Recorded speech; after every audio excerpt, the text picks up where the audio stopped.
우리 주로다.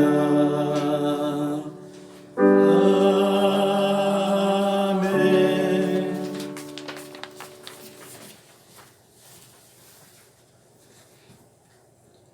역사의 시작과 끝이 되시는 살아계신 하나님 아버지, 이 거룩하고 복된 주의 날에 하나님을 사랑하는 당신의 자녀들이 주여 전에 나와 찬양과 경배를 올려드립니다.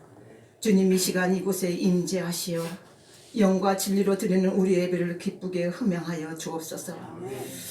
지난 한 해를 하나님의 은혜 가운데 보내게 하시고 다시금 우리에게 새로운 기회를 주신 하나님 감사합니다. 우리 안에 썩어져가는 구습을 쫓는 옛 습성들, 거룩지 못한 우리들의 모습을 과감하게 벗어버리고 우리의 심령의 변화를 받아 하나님의 선하신 뜻 가운데 다시금 살아가기를 간절히 소망합니다. 또한 우리에게 지혜를 주셔서 우리의 남은 날을 계수함으로 모든 성도들이 지존자 앞에서 변화된 삶을 통해 감사로 제사를 드리며 찬송함으로 주의 기쁨이 되는 삶을 살게 하여 주옵소서. 2020년 한 해 지구촌이 코로나19 전염병으로 슬픔과 고통 가운데 한 해를 보냈습니다. 한 번도 경험해보지 못한 아픈 기억으로 남는 한 해였습니다. 2021년 새해에는 우리 모두가 영적 희년해가 되어 잃어버린 많은 것들을 회복하고 진정한 복음 안에서 자유와 은혜를 누리는 복된 영적인 희년해가 되기를 주님 간절히 소망합니다. 주님의 은혜와 평강이 강같이 흘러넘쳐 코로나19가 말끔히 종식되고 이 나라와 민족 한국 교회 위에 다시금 희망의 불꽃이 타오르는 새해가 되기를 간절히 소망합니다. 절망과 좌절에 주저앉은 이웃들의 눈물을 닦아주고 성도로서 세상의 빛과 소금의 역할을 다하는 참 사랑의 성도의 모습으로 거듭나게 하여 주옵소서. 믿음이 없이 살아가는 저희들을 주님 용서하여 주옵소서. 입술로는 구원받다 하면서도 정작 삶 속에서는 세상 사람과 다를 바 없이 살아가고 있습니다. 모든 일에 염려와 걱정과 두려움에 쌓여 삶은 우왕좌왕하고 내 아니만을 위한 강구만 있을 뿐 진정으로 하나님이 원하시는 삶은 없었음을 입만 무성한 무화과 나무를 볼 때마다 열매 없는 무화과 나무를 저주하신 주님의 음성을 듣게 하심을 감사합니다. 다시 한번 우리의 이 어리석음과 미련함을 용서하여 주시고 하나님 모든 것을 주님 앞에 내려놓고 말씀 앞으로 나와 순종하는 삶을 살아가도록 우리의 삶을 성령 충만으로 인도하여 주옵소서. 여호수아에게 주신 말씀처럼 이 율법책을 입에서 떠나가지 말게 하시고 주야로 묵상하여 기록된 대로 다 지켜 행하면 내 길이 평탄하게 될 것이고 내가 형통하리라고 말씀하신 하나님, 참으로 우리가 이 복 있는 사람, 형통한 삶을 살기 위하여 다시 한번 말씀 중심의 삶을 살아가게 하여 주옵소서. 마음을 다하여 여호와를 신뢰할 뿐 아니라 범사의 그를 인정하는 삶을 살게 하여 주옵소서. 하나님, 온 나라가 어려운 이때 주의 약속의 말씀을 붙들고 아버지 앞에 나와 기도하게 하시고 성령이 주시는 음성을 저희 모두가 듣는 영성을 허락하여 주옵소서. 기도 외에는 어떤 이도 나갈 수 없음을 너희가 나를 찾으면 살리라고 말씀하신 하나님, 다시 한번 주의 말씀 붙들고 온 나라 교회와 성도들이 연합하여 기도로 승리하는 한 해가 되도록 인도하여 주시옵소서. 대한민국과 한반도의 평화 통일의 기적이 임하고 남과 북이 대화의 물꼬를 열어주셔서 마음을 열어 이 나라 민족이 하나 되는 날이 속히 올 수 있도록 허락하여 주옵소서. 서로가 왕래하며 복음이 전파되어 하나님 한반도 곳곳에서 하나님을 찬양하는 소리가 울려 퍼지게 하여 주옵소서.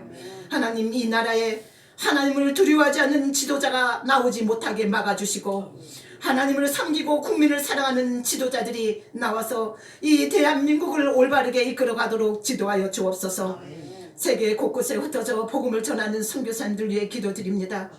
적박한 땅, 어려운 환경 속에서도 전염병과 사투를 벌이며 하나님 나라를 전하는 우리 선교사님들을 기억하여 주시고 아버지 하나님, 그곳에서도 하나님의 은혜가 더 풍성히 거하게 하여 주옵소서. 보내는 선교사로서 우리 모든 성도들이 하나님 물질을 어느 곳에 써야 될지 하나님, 우리가 열심으로 이 선교의 미랄의 사역들을 감당하여 복음의 확장이 일어나기를 간절히 원하옵나이다. 교회의 머리가 되신 하나님 아버지, 이 어려운 시기 주님 뜻을 받들어 우리 예수향기 교회가 실천하는 교회가 되게 하옵시고 이 지역사에서 믿지 않는 우리의 이웃을 위해 기도하며 구원에 앞장서는 교회, 주님의 사랑으로 넉넉히 감당할 수 있는 복된 교회 되게 하여 주옵소서. 새로운 믿음의 역사를 쓰는 교회로 발걸음을 옮기겠다 하오니 주여 이 시대에 크게 쓰임받는 교회로 사용하여 주옵소서. 모든 직분자들이 겸손과 눈물과 인내로서 주의 나라를 위해 헌신하게 하시고 그리스도 안에서 든든히 서서 믿음으로 담대히 잘 감당할 수 있도록 날마다 새 힘과 용기를 부어 주옵소서. 남녀 여존도가 더욱 성장하게 하옵시고 올 한해는 그동안 우리 교회가 경험해보지 못한 많은 일들이 일어나고 새로운 해를 맞이하여 다시 한번 우리 모든 성도들이 믿음의 초심으로 돌아가서 하나님 주신 말씀에 순종하여 하나님 우리에게 부여하신 귀한 사명을 붙들고 살아가기를 간절히 원합니다. 오늘 말씀을 전하실 주의 종을 붙드시고 하나님의 소명을 받고 진리의 말씀을 선포하기에 이 자리에 섰습니다. 영육의 강건함을 허락하시고 항상 성령 충만함으로 사역을 감당할 수 있도록 은혜 내려 주시옵소서. 분주한 세상의 소리, 사람들의 소리에 더 관심을 가지는 우리의 얄팍한 지식을 떠나가게 하시고 오늘 선포되는 말씀을 통해 올 한 해 우리 인생의 나그네 인생길에 등이 되고 빛이 되는 말씀이 되게 하여 주옵소서. 특별히 우리 가운데 아버지 말씀의 회복과 치유가 일어나는 역사가 일어나기를 원합니다. 이 자리에 모이는 우리 모든 성도들이 평생에 하나님을 찬양하는 인생이 되도록 말씀을 통하여 듣는 저희들에게 하나님의 이루하심과 인도하심을 경험하는 복된 시간이 되게 하여 주옵소서. 주의 몸된 교회를 위해 묵묵히 수고하고 애쓰기는 손길들을 축복하여 주시고 올 한해 교회와 성도들을 사랑하셔 어두운 가운데서 빛을 비추시고 절망 속에서 희망을 품게 하시고 슬픔 속에서 주님 주시는 기쁨을 누리게 하여 주옵소서. 2021년 하나님이 주시는 이 기쁨과 사랑과 기도 속에 하나님께서 저희와 동행함을 누리는 복된 한 해가 되기를 간절히 원하오며 모든 인생의 해답이 되시는 우리 주 예수님 거룩하신 이름으로 기도드립니다. 아멘.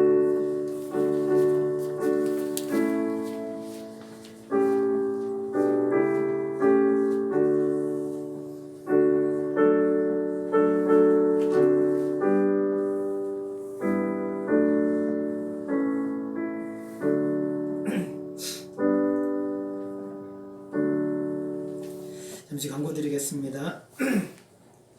코로나19 그 사회적 거리두기 2.5단계가 또 연장이 되어서 2주간 더 연장이 됩니다. 그래서 저희가 다른 모임은 다 하지만 오후 예배하고 금요 기도회는 당분간 아직 모이지 못합니다.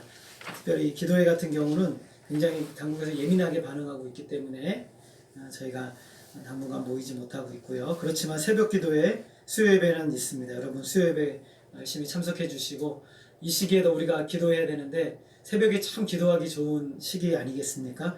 우리가 함께 깨어서 기도하고 우리가 함께 할 수 있었으면 좋겠습니다. 수요 예배도 꼭 참석해 주시고 우리 더 말씀으로 한 주의 삶을 우리가 나의 힘으로 살 수가 없습니다. 우리가 하나님 앞에 나와서 함께 말씀으로 나누고 기도하는 가운데 승리해 나아갈 수 있도록 여러분 꼭 참석해 주시기를 부탁드립니다. 오늘 오전 예배 후에 예결산을 위한 공동회를 합니다. 그리고 이하수 권사님 모친께서 지난주에 소천하셔서 은혜주의 장례 절차를 마쳤습니다. 위로해 주시기를 부탁드립니다. 연말정산이 필요하신 분은 재정부에 요청해 주시고요. 주보 안쪽에 구약 성경 정독에 꼭 참여해 주시기를 부탁드립니다. 그래서 여러분들 다 잘하고 계실 텐데 어떻게 하는 게 잘하는 건가? 어떤 한 집사님이 그러더라고요. 이걸 하면서 하나님의 관점으로 성경이 보였다라고 했는데요. 정말 잘 보고 계신 겁니다. 하나님의 관점으로 성경을 보게 되면 우리가 성경을 잘 보고 있는 것입니다.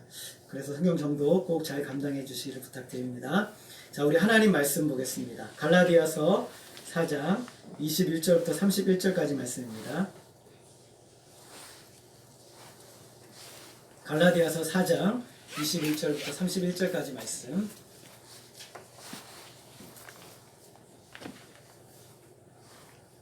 우리 다 찾으셨으면 한 절씩 교독하시고 31절 말씀은 같이 읽겠습니다. 내게 말하라. 율법 아래 있고자 하는 자들아, 율법을 듣지 못하였느냐?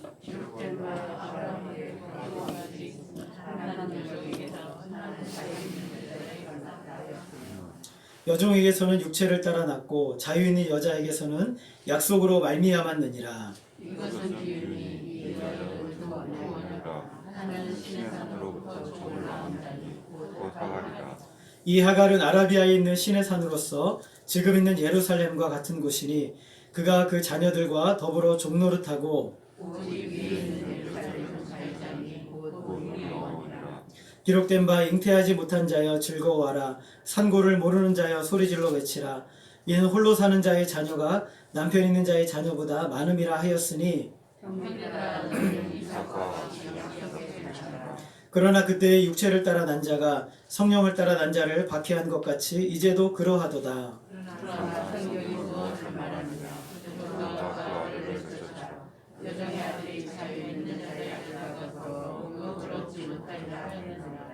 그런즉 형제들아 우리는 여종의 자녀가 아니요 자유 있는 여자의 자녀니라. 아멘. 우리 옆에 계신 분과 함께 인사하겠습니다. 주님의 이름으로 사랑합니다.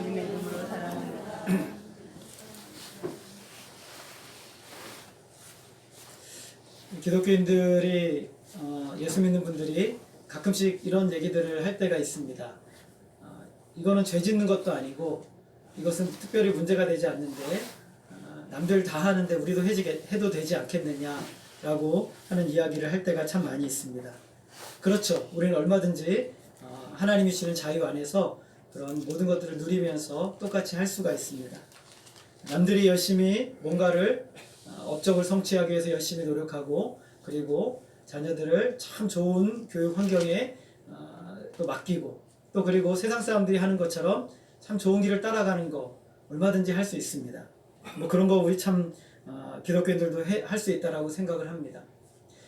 그런데 우리가 한 가지 거기서 또 알아야 될 것은 무엇이냐면 기독교인과 불신자들, 세상 사람들과의 차이가 무엇이 있느냐라는 것이죠. 우리가 예수를 믿으면서 과연 나는 세상 사람들과 어떻게 다르게 살고 있고 나는 어떤 삶을 이 세상에 살고 있는가. 이것이 굉장히 중요합니다. 왜냐하면 사람들은 우리를 볼 때 우리가 교회를 나가는지 우리가 예배를 드리는지 우리가 성경 말씀을 얼마나 알고 있는지 거기에는 관심이 없습니다. 사람들의 관심은 우리가 어떻게 생각하고 어떻게 행동하느냐에 관심이 있습니다. 그래서 예수 믿는 사람이라면 이렇게 행동하겠구나.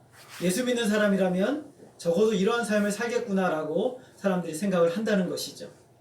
그런데 그러한 삶을 살지 않으니 사람들이 기독교인들을 향해 이렇게 말합니다. 예수를 믿어도 다를 것이 없구나. 오히려 예수 믿는 사람들이 더 하는구나 라고 하는 이야기들을 듣게 되는 것이죠. 그런 의미에서 오늘 말씀은 이 갈라디아 말씀은 굉장히 어렵긴 하지만 참 우리에게 중요한 말씀이 이 안에 담겨 있습니다. 오늘 우리가 읽은 말씀은 3장과 4장의 결론 부분에 해당되는 말씀인데 이 말씀을 간단하게 한 문장으로 요약하면 이렇습니다. 누가 참된 하나님 나라의 백성인가? 이것이에요. 누가 정말 하나님 나라의 참된 백성인가? 라는 것을 다루고 있습니다.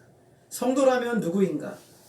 성경이 말하는 믿음에 서 있는 사람이라면 어떤 사람인가? 라고 이 말씀은 우리에게 알려주고 있습니다. 이 이야기는 그냥 나온 것이 아니죠. 이 갈라디아 교회 안에 있었던 이 문제 때문에 이 이야기가 나온 것입니다. 21절의 말씀에 보게 되면 내게 말하라 율법 아래 있고자 하는 자들아 율법을 듣지 못하였느냐라고 말씀하고 있습니다.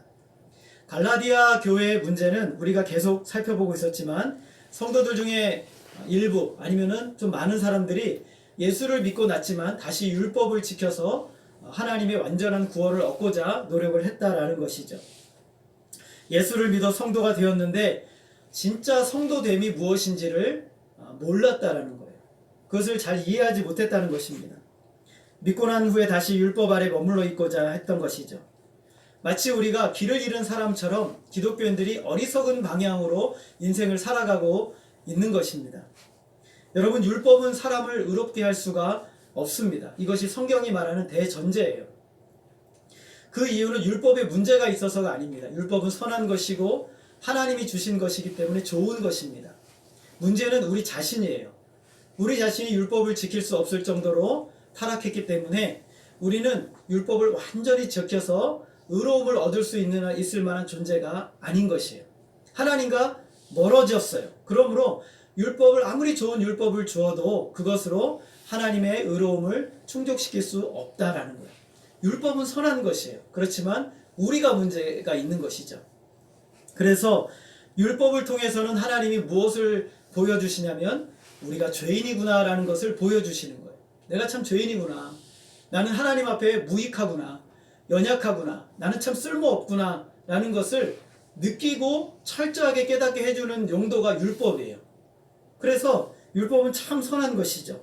이렇게 해서 우리를 어디로 인도하시냐면 예수님께로 우리를 계속 이끌어가는 거예요. 너는 예수님께로 가야 돼. 너는 예수님께로 가야 돼. 너의 소망은 예수님에게 있어 라고 계속 우리를 인도하시는 게 율법이 하는 용도예요.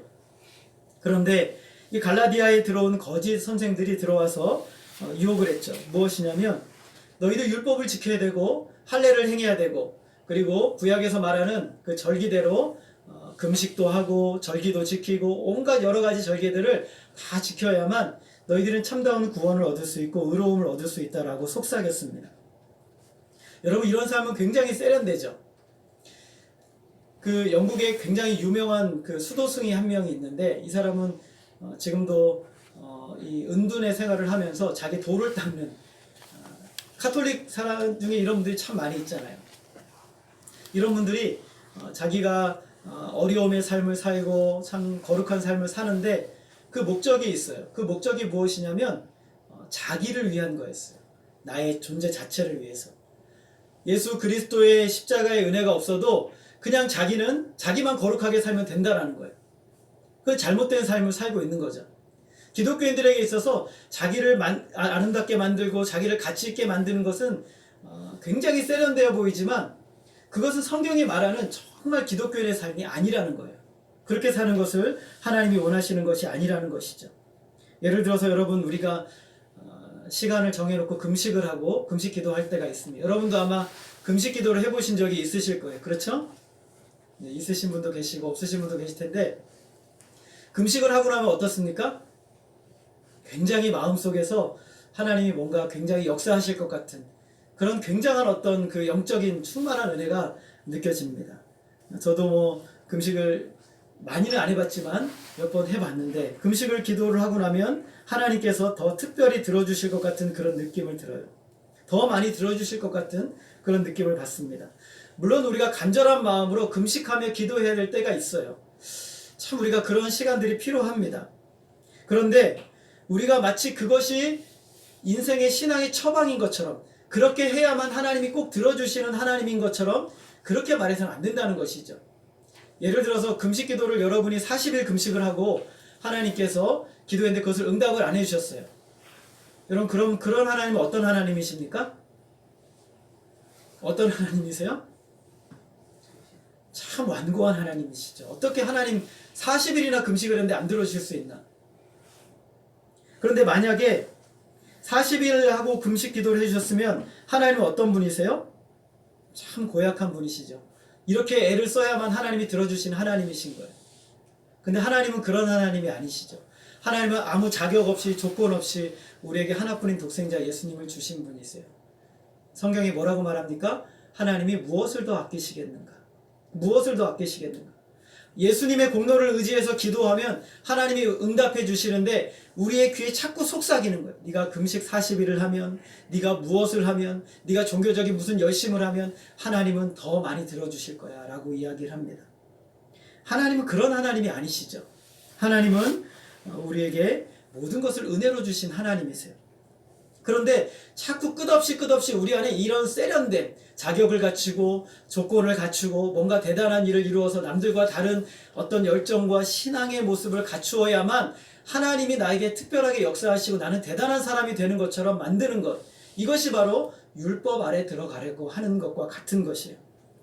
하나님은 사람을 늘 하나님에 대한 이 갈망을 가지고 살도록 창조하셨어요. 그래서 하나님에 대한 그리움이 우리 가운데 있어요. 하나님을 더 깊이 만나고 싶고 하나님의 은혜 안에 적고 싶은 마음이 있어요. 그런데 이 죄가 들어오면서 이 하나님에 대한 그리움을 사람들이 무엇으로 바꿔버렸냐면 종교성으로 바꿔버린 거예요. 종교적인 열심을 하고 뭔가 대단한 일을 해서 하나님에 대한 그리움이 아니라 하나님을 내가 누리겠다라고 하는 그런 잘못된 생각을 갖게 된 것이죠. 진리를 바르게 알지 못하면 하나님을 바르게 섬기지 못하고 막연한 종교성에 빠지게 되는 것이죠. 진리로 출발하다가 길을 잃는 사람들이 참 많이 있어요. 이런 무리들을 향해서 사도 바울이 뭐라고 말합니까? 21절에 보면 내게 말하라. 율법 아래 있고자 하는 자들아, 율법을 듣지 못하였느냐라고 말하고 있어요. 율법 아래 있고자 하는 자들아. 다른 말로 하면 하나님이 주시는 은혜는 필요 없고 네 힘으로 하나님의 의를 얻고자 하는 자들아, 이렇게 말하는 거예요.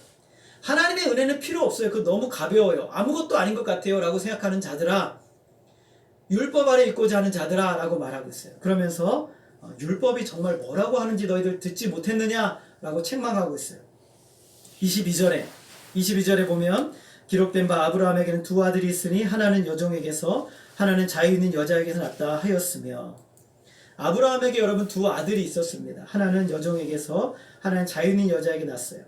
아브라함을 하나님께서 75세에 부르셨습니다. 그리고 그에게 나라를 이루어 주겠다고 말씀하셨어요. 나라를 이루기 위해서 필요한 게 뭐냐면 아들을 주셔야겠죠. 그래서 아브라함이 믿고 본토 친척 아비집을 떠났어요. 그리고 1년이 지났어요. 아무 소식이 없어요. 2년이 지났어요. 아무 소식이 없습니다. 3년이 지났는데 아무 소식이 없어요. 10년이 지났는데도 아무 소식이 없는 거예요. 예를 들어서 뭐 사라의 몸이 좀 이상해진다거나 사라가 임신을 했다는 기미가 보인다거나 그런 일이 없는 것이죠. 설상가상으로 무슨 일이 났어요? 사라가 아이를 낳을 수 없는 나이가 된 거예요. 완전히 경수가 끊어져 버렸죠. 아브라함도 90세 된 할아버지가 되었고, 그리고 사라도 80세가 된 할머니예요. 아기를 낳을 수 없는 상태가 된 것이죠. 그래서 사라가 아브라함에게 말합니다. 우리가 애굽에서 데리고 나온 종 하갈, 이 하갈과 동침해서 배를 잇자라고 요청을 해요. 그래서 아브라함이 그 얘기를 듣고 하갈에게로 들어가서 아이를 낳았는데 그 아이의 이름이 무엇입니까? 이스마엘을 낳게 됐어요. 그리고 이스마엘을 낳은 다음에 한 15년쯤 10년쯤 지난 다음에 또 아들을 낳았는데 그 아들의 이름이 무엇입니까? 이삭. 진짜 하나님이신 아들을 낳게 되었죠. 그래서 이때 아브라함의 나이가 100세였고 사라의 나이가 90세였어요. 아브라함에게 아들이 둘이 있습니다. 이 둘은 누구의 피를 타고 태어났습니까? 아브라함의 피를 가지고 태어난 아들입니다. 그러나 너무나 다르고 구별이 된다라고 말하고 있어요. 두 아들은 어떻게 다르고 어떻게 구별이 되는가? 첫 번째로 어머니가 다르다는 거예요. 누가 다릅니까? 어머니가 달라요. 22절 말씀을 다시 보면 기록된 바 아브라함에게 두 아들이 있으니 하나는 여종에게서 하나는 자유 있는 여자에게서 났다 하였으며, 아버지는 아브라함과 똑같은데 어머니가 달라요. 하나는 여종인 하갈에게서 태어났고 하나는 자유하는 여자인 사라에게서 태어났다라고 말씀하고 있어요. 여러분, 이 차이가 어떤 차이를 만들어낼까요? 24절 말씀 우리 같이 한번 읽어볼까요? 시작. 이것은 비유니 이 여자들은 두 언약이라. 하나는 신의 산으로부터 종을 낳은 자니 곧 하갈이라 라고 말씀하고 있어요. 자, 하갈은 종이었어요. 여종이었단 말이죠. 여종에게서 태어나니까 이스마엘이 태어났는데, 이스마엘은 태어날 때 무엇으로 태어났어요? 종으로 태어난 거예요. 왜냐하면 그 어머니가 무엇이기 때문에? 종이기 때문에 이스마엘은 종으로 태어난 거예요. 그래서 아브라함의 아들로 태어나긴 했지만 신분 자체가 종이에요. 종이란 말이죠.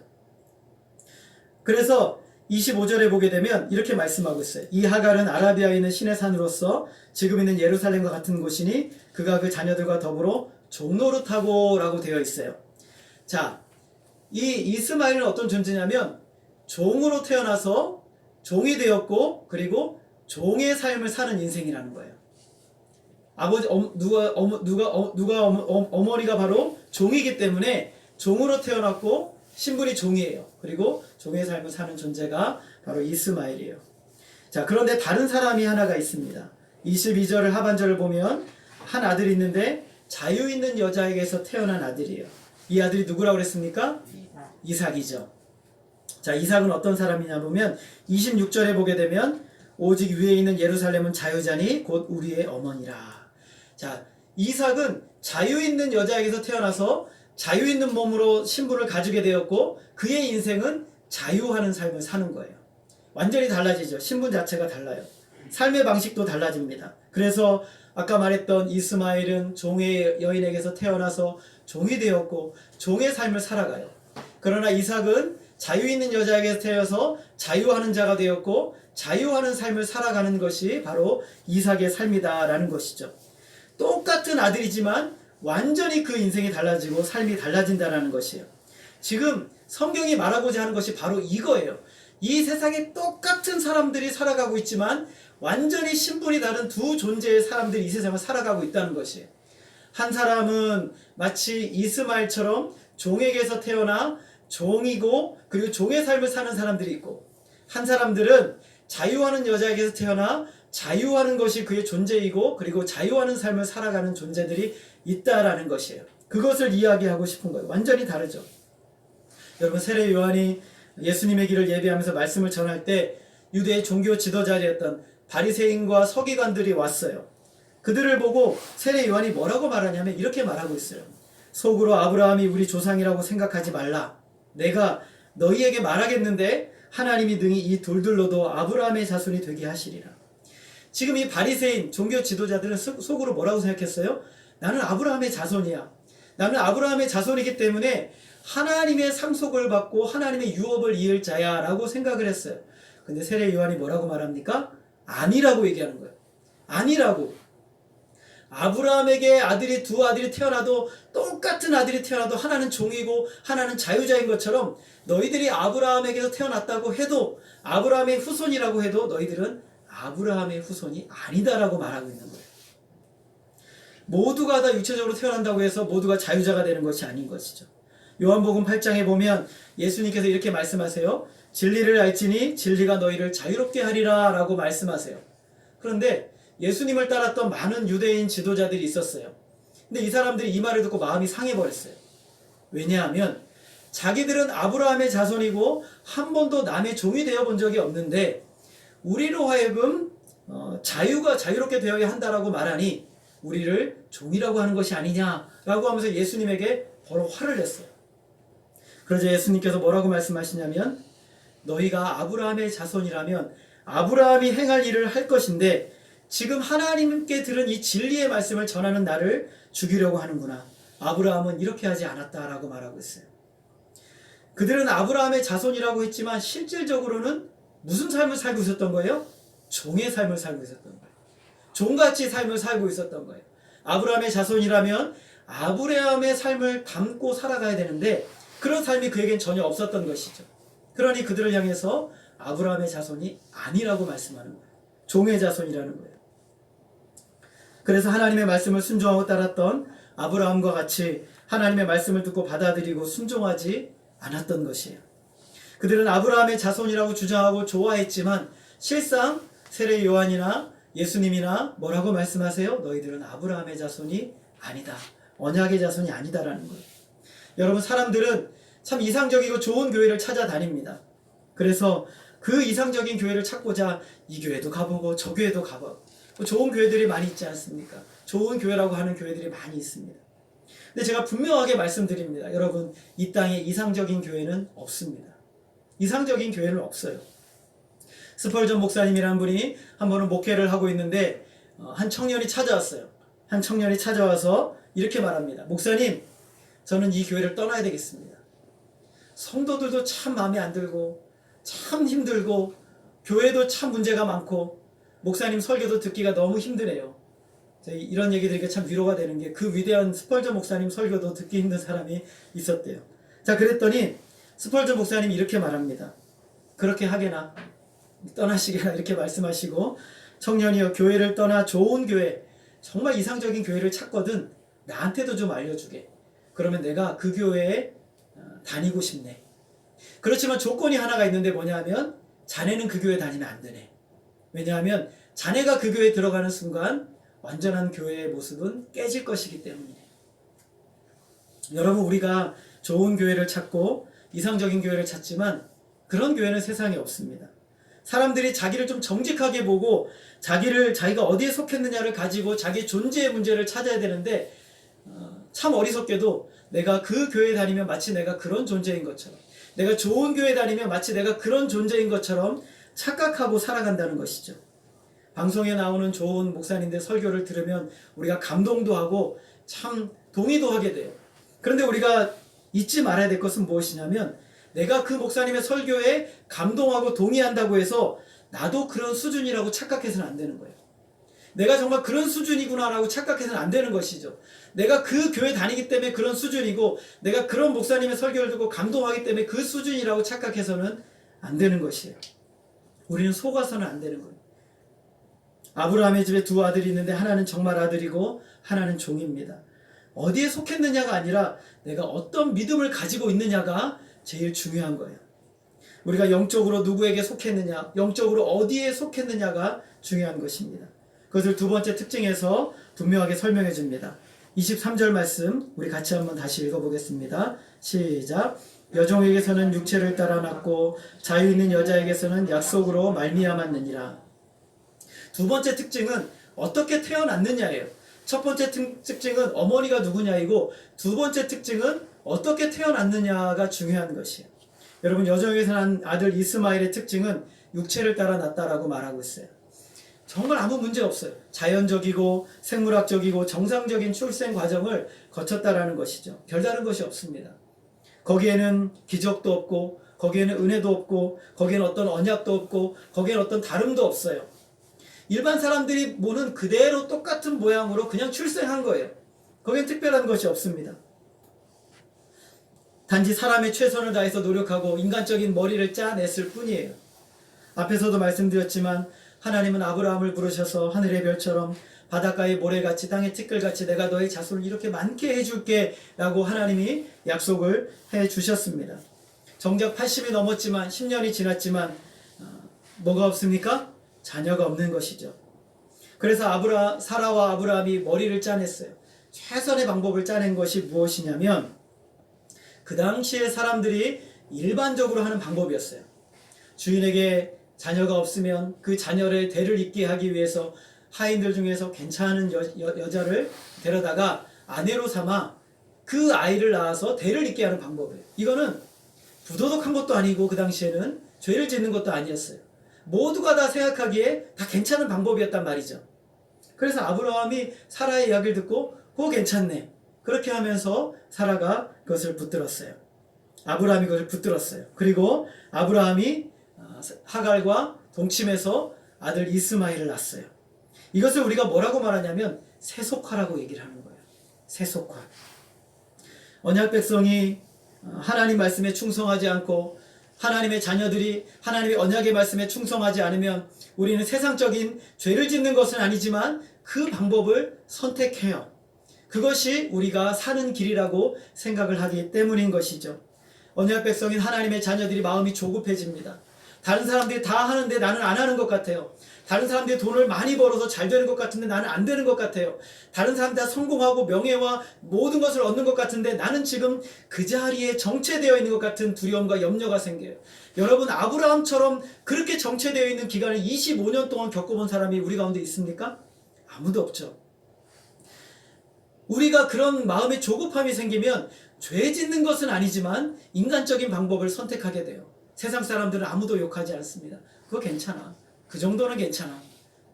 그렇지만 우리의 마음은 어떻습니까? 우리의 마음엔 옳지 못하다는 것을 느낌을 이렇게 벗어버리지 못하는 거예요. 마음에 껄끄러운 거예요. 여러분 아브라함과 사라에게 있어서 이스마엘은 껄끄러운 아들이에요. 하나님이 약속하신 아들이 아니기 때문에 껄끄럽고 불편한 아들이란 말이죠. 그는 하나님의 유업을 이을 자는 아니에요. 그럼에도 불구하고 자신들은 자기의 힘으로 그 유업을 잇고자 했어요. 그러나 하나님은 뭐라고 말씀하세요? No 라고 말씀하세요. 여러분 우리가 인생을 살아가다가 이런 일들을 얼마나 많이 만나는지 몰라요. 인간적인 방법으로 해도 돼요. 그것이 문제가 되지 않아요. 아무도 여러분에게 뭐라 하지 않아요. 그러나 하나님과 여러분 1대1의 관계에서 그것은 아닌 것이에요. 그럴 때 우리는 어떻게 해야 돼요? 기다려야 돼요. 그럴 때 어떻게 해야 됩니까? 하나님의 언약의 말씀을 붙들어야 됩니다. 약속을 붙들어야 되는 거예요. 그것이 하나님이 원하시는 길이에요. 보편적으로 하갈을 취하는 것은 아무 비난의 대상이 아니에요. 정상적이고 자연스러운 선택을 한 거예요. 하갈을 취했더니 떡 아들을 낳았죠. 그것을 바로 오늘 성경은 뭐라고 말합니까? 육체를 따라 난 아들이라고 말하고 있어요. 우리가 인간적인 힘으로 얻은 것을 뭐라고 말하는 거예요? 육체를 따라 이루어진 결과라고 얘기를 하는 거예요. 이 세상에서 아무도 비난하지 않지만 그것은 육체를 따라 이루어진 결과예요. 하나님과 관계없어요. 하나님이 일하심과 관계없는 거예요. 그것은 관계없어요. 그럼에도 그는 종이었어요. 심지어 이스마엘은 나이가 되어서 할례를 받아요. 심지어 그가 할례까지 받았지만 그는 하나님의 백성이 아니에요. 남들이 다 한다고 해도 나도 꼭 그렇게 해야 되는 것이 아닙니다. 성도들은 무엇을 붙들어야 돼요? 약속을 붙들어야 돼요. 하나님과 나와의 관계 가운데 주신 하나님의 약속의 말씀을 붙들어야지 그것이 바로 진짜 살 길이에요. 1년이 걸리든 2년이 걸리든 10년이 걸리든 그 약속을 붙들고 기다리고 기다렸더니 이루어진 그 역사가 진짜 영으로 난 언약으로 이루어진 하나님의 자녀의 역사가 이루어지는 거예요. 믿는 부모의 자식인 것이 얼마나 좋은 특권인지 모릅니다.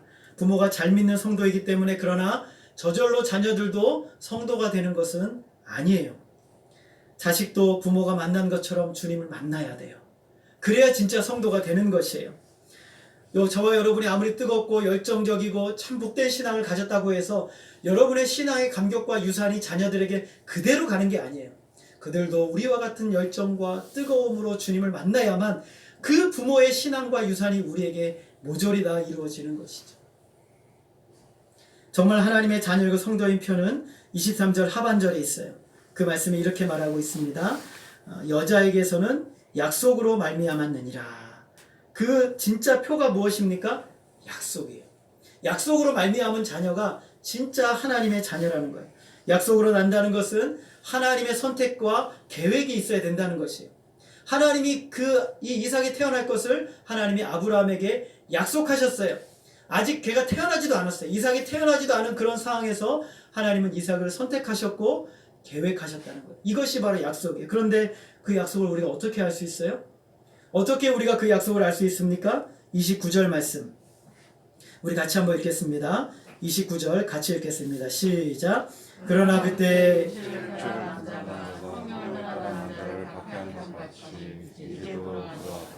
자, 약속으로 태어난 자, 언약으로 태어난 자를 어떤 사람이라고 말합니까? 따라하겠습니다. 성령으로 난 자. 성령으로 난 것이 바로 약속으로 낳았다는 것의 증거예요. 하나님의 선택과 계획으로 된 자녀, 언약으로 낳았다는 것은 성령으로 확실하게 그것이 증거가 된다라는 것입니다. 모든 진실한 성도는 성령으로 태어나야 되는 거예요. 모든 진실한 성도는 반드시 그러므로 두 번의 출생을 경험하는 거예요. 여러분 성도는요 2번 태어나고 1번 죽어요. 몇 번 태어나고 1번 죽는다고요? 2번 태어나고. 여러분은 불신자는 어떻게 될까요? 불신자는 1번 태어나고 2번 죽어요. 자, 성도는 1번 육신적으로 태어나고 그리고 영생의 삶으로 거듭나요. 1번 더 태어나는 거예요. 그리고 육신의 삶이 죽어요. 그렇지만 영원한 죽음은 없는 거예요. 그러나 불신자들은 어떻게 됩니까? 1번 육신적으로 태어나고 그리고 육신적으로 죽고 그리고 영원한 죽음을 죽는 거예요. 이것이 바로 신자와 불신자의 완전한 차이예요. 육신적으로 태어나는 건 다 똑같아요. 육신적으로 죽는 건 다 똑같아요. 그러나 영적인 면에 있어서는 완전히 다른 인생을 사는 것이 신자와 불신자의 차이라는 것이죠. 요한복음 3장에 보니까 니고데모가 예수님을 찾아왔어요. 그때 예수님께서 이렇게 말씀하세요.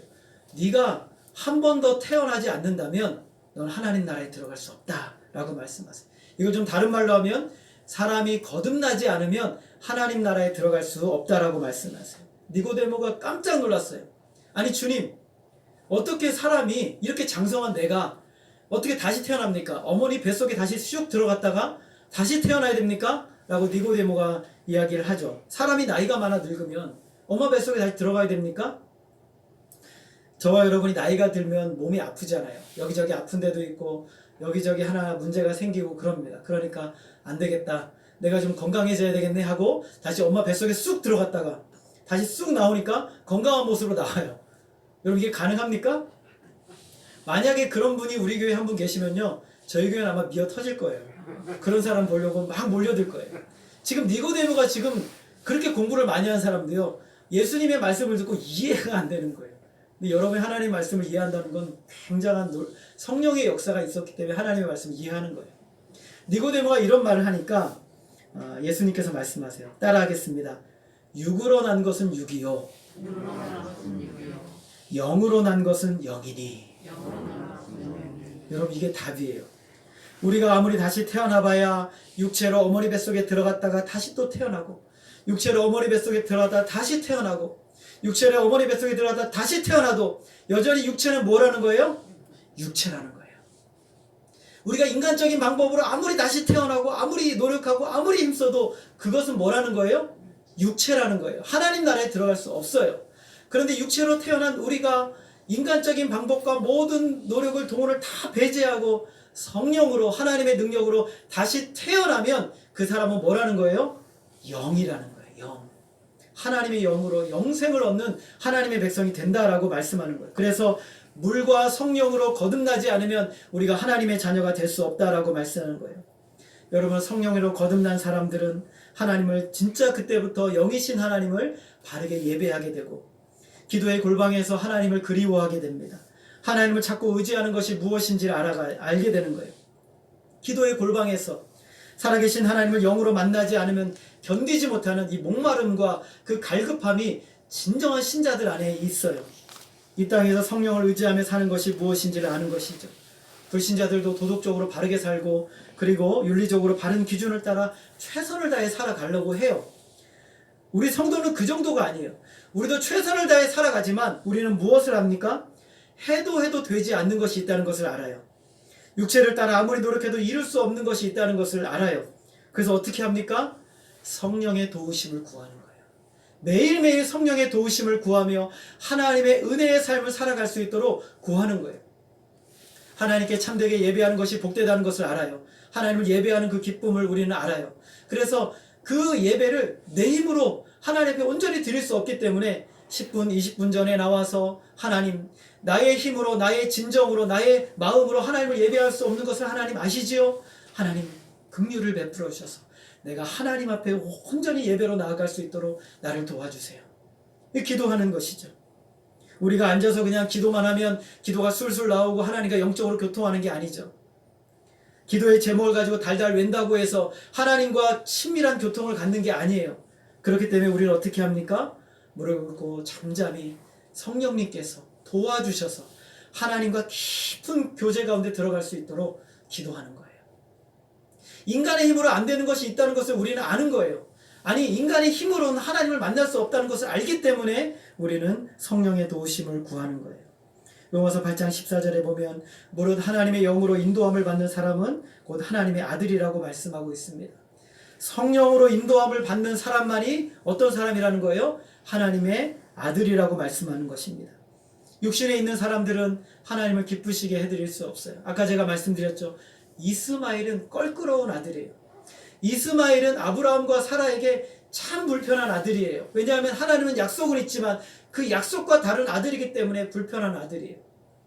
그러나 도저히 가망이 없는 죽은 몸이 되었던 아브라함이 100세, 사라가 90세였을 때, 경수가 끊어졌을 때 하나님께서 약속대로 출생하게 하신 이 이삭을 보고 사라가 어떻게 했어요? 웃었어요. 즐거워했단 말이죠. 기쁨이 생긴 거예요. 진짜 아들이었던 거예요. 진짜 아들. 그리고 이삭이 젖을 떼자 어떤 일이 일어납니까? 엄청난 잔치를 벌여요. 기쁨이 충만한 것이죠. 이 세상에 하나님이 주시는 것으로 경험한 인생은 이 세상의 것들로 기뻐하지 않게 될 수 있는 것이죠. 그래서 성령의 도우심으로 약속 아래 이삭을 얻게 됩니다. 그 아들이 진짜 아들이고 성도라고 성경은 말합니다.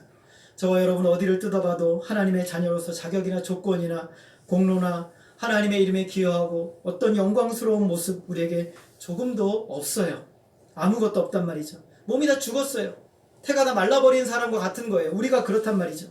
다시 생명을 갖고 일어나는 것이 불가능한 존재가 우리 신자들이에요. 그런데 그리스도 안에 있는 이 약속으로 말미암아 하나님께서 진짜 기적을 일으키셨어요. 그게 뭐냐면 성령을 우리에게 보내주신 거예요. 그래서 우리로 하여금 거듭나게 하신 거예요. 다시 태어나게 하신 것이죠. 그래서 어떻게 하셨어요? 성령으로 살아가는 사람을 만들어 주신 것이에요. 구주가 우리 몸을 입고 이 땅에 오셔서 우리를 위해서 해놓으신 그 놀라운 공로로 그리고 그 약속의 근거에서 믿음으로 우리는 하나님의 거듭나는 백성이 되고 이제는 종이 아니라 하나님의 언약 백성이 되었어요. 여러분 우리가 우리 자신을 평가할 때 사람들이 무엇을 가지고 평가합니까? 남들은 우리의 도덕성이나 그리고 우리의 성품이나 학문이나 업적이나 여러분의 재산의 정도나 그리고 여러분의 어떤 명예나 이런 근거를 가지고 사람들이 여러분을 높이기도 하고 낮추기도 할 거예요. 그러나 우리는 알아요. 우리 몸이 어떤 몸이에요? 우리 몸은 죽은 몸 같아요. 태가 다 말라 비틀어진 그런 사라와 같아요. 아브라함과 같단 말이죠. 우리가 생명을 얻고 하나님의 자녀가 되기에 손색함이 없을 만큼 아무것도 우리는 존재하고 갖추지 못했던 존재예요. 그런데 하나님이 어떻게 하셨어요? 우리에게 약속하시고 우리에게 성령을 부어주셔서 우리에게 놀라운 기적적인 역사로 우리를 살려내신 거예요. 그래서 어떤 존재로요? 하나님의 유업을 이을 자로 우리를 살려내신 거예요.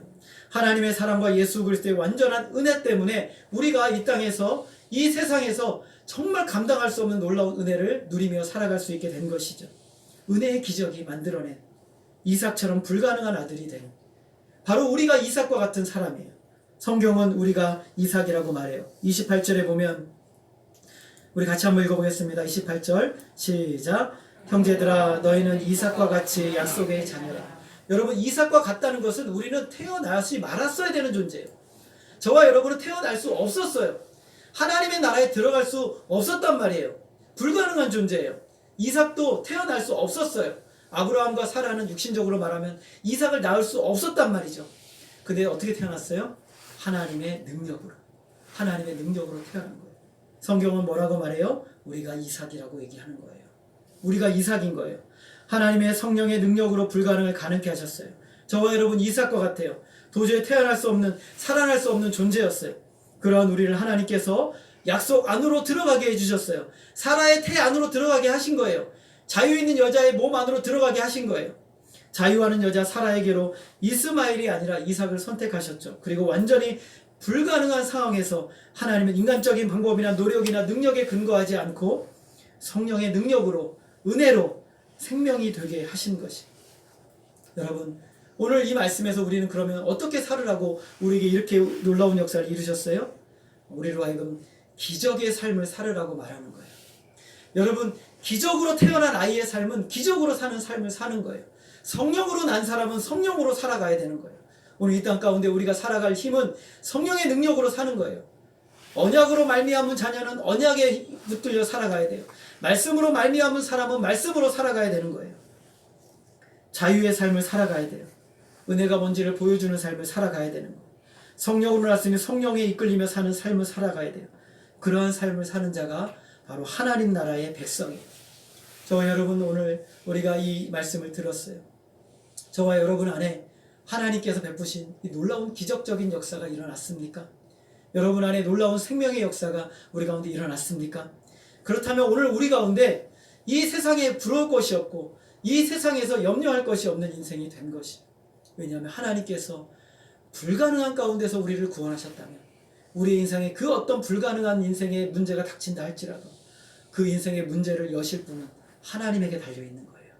그러므로 오늘 우리는 성령으로 난 자들은 성령으로 말미암아 살고, 진리의 말씀으로 말미암아 난 자들은 말씀으로 살아가는 거예요. 그럴 때 그것이 1년이고 2년이고 10년이고 길어지는 것처럼 보여지지만, 그러나 궁극적으로는 이 역사만이 하나님이 인정하시는 역사가 되는 거예요. 그것을 통해서만 우리를 기쁘게 하시고, 그것을 통해서만 진짜 만족하며 감사할 수 있는 인생을 살아가게 하시는 것이.